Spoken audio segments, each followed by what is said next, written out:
And our final speaker today is Bobby Schindler. Bobby Schindler, brother to the late Terri Schiavo, gave up his teaching job at Tampa Catholic High School after his sister's husband got the court's permission to starve and dehydrate her to death because of severe brain injury.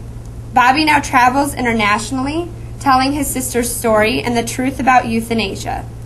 Bobby is the author of A Life That Matters and executive director of the Terri Schiavo Foundation. He's dedicated his life as both a pro-life and disability rights advocate, and today challenges the public to respect all stages of life, from conception to natural death. And here's Bobby.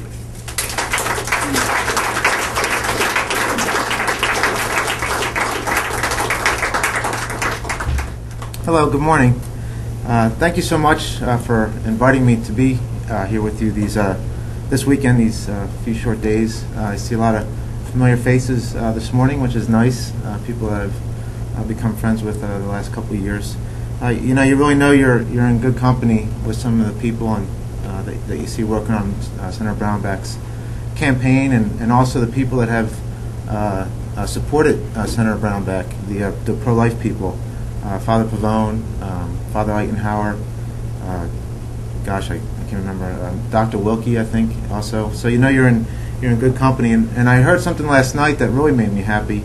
Evidently, some of John Wayne's relatives are supporting. So I can't wait. I found this late last night. I can't wait to tell my father, because my dad's probably one of the biggest John Wayne fans, and when he hears that, he's going to be really, really happy, as well as me. I love John Wayne, so how can he go wrong if John Wayne's family supporting the senator?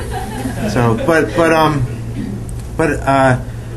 I'm here today because I admire the senator for his stance on pro-life issues, and I think he believes that this issue, this abortion euthanasia issue, is I think it's safe to say the most significant issue facing our country today.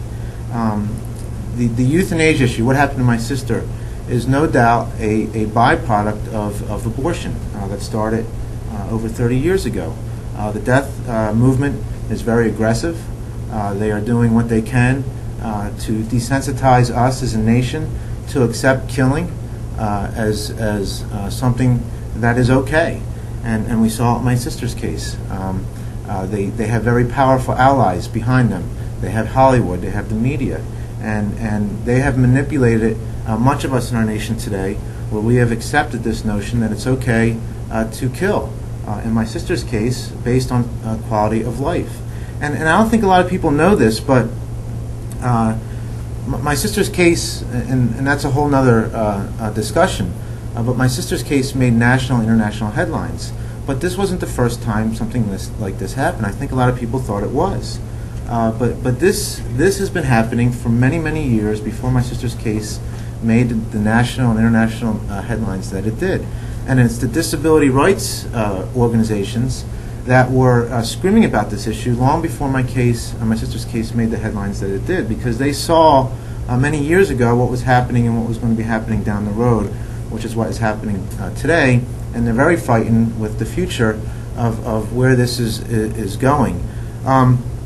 Two things have changed just real quickly, and I think one of the problems that's occurred is there's been so much attention paid on the abortion issue, which I believe there should be. Abortion is abhorrent, but there's so much attention been paid on this. This death movement has been very busy changing the laws in our country to accept and to be in a position to legally kill people just because they are disabled. And two things have changed. One is this creation of the persistent vegetative state diagnosis, the PVS that they call it, which I believe is dehumanizing and offensive. It's language. It's to take away the personhood. Look at someone like my sister as not disabled, but as something else, someone that is not worthy of life. So they've created this PVS diagnosis. And the other thing they have done is they've created, at least legally, where feeding tubes now are considered medical treatment, artificial life support, extraordinary care. When it used to be reflected or looked upon legally as just basic care. But now that the law has changed, as I said, at least legally, we can remove feeding tubes because it's no longer basic care, it's medical treatment, artificial life support. So that's what's really shifted in our country, where we're able now to kill someone because they are disabled. The question I used to get over and over again, and I'm sure many of you in here have thought yourselves, and I've thought it myself, is this whole, come on, would you want to live like that? And if I got asked once, I got asked 100 times. And my answer would always be, well, if I had the choice, no, I would not want to live as someone with a disability. There's a lot of ways I wouldn't want to live. I'm sure my sister, if she had the choice, would not have chosen to live in the condition that she was living. But the fact of the matter is that she was in this condition, and there are tens of thousands of people that are disabled and have severe brain injuries, even worse than my sister. And the question then is, so what do we do? Do we simply look at these people as an inconvenience because their quality of life doesn't meet some standard that we set, or do we care for them and love them as we are supposed to do, I believe, as humans, and show them the compassion and love that they deserve? And I think Senator Brownback understands this issue. Not to judge someone based on disability, or not to look at people like my sister, look at them as being a drain on society, drain on our healthcare system, and therefore create laws to make it easier to kill. One of the things that I have noticed with many of our politicians running for president on the Republican side is this whole notion that they're against abortion. They say they're pro-life, but then they thought it was perfectly okay that my sister would be starved and dehydrated to death. And my whole question is, how can you claim to be pro-life and accept the deliberate killing of someone that is disabled? And believe me when I say this, as Tren said about her father, our family witnessed something that no family should ever have to witness. Walking into a room over a 2-week period and watching a loved one slowly dehydrate and starve to death. It's something I can never properly explain to you. It'll be seared in my memory forever. I can't imagine my parents having to live every day knowing that their daughter was killed in this manner and not being able to do anything to help her. But I think that is the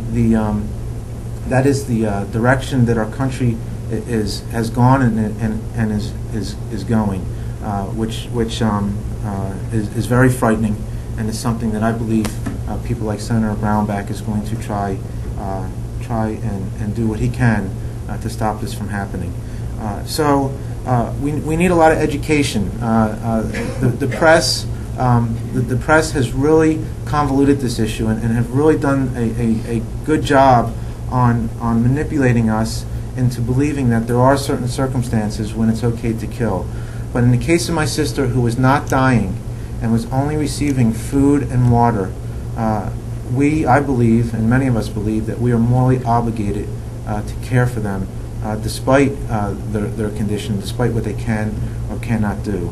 So again, I am really proud to be here and to support the senator in any way I can, because as I said, he is the first time I met Senator Brownback, you understand, and I'm not telling anything that you guys don't know, but he has a sincerity and a genuineness about the man that you can't help but believe that he will try and stop this culture of death that we all fight against every day from continuing to do what they're doing in our country. So I want to thank you again for inviting me, and I'm sorry about the people that I'm traveling with. I have to hear this over and over again. So, but I guess, is Jason coming up next?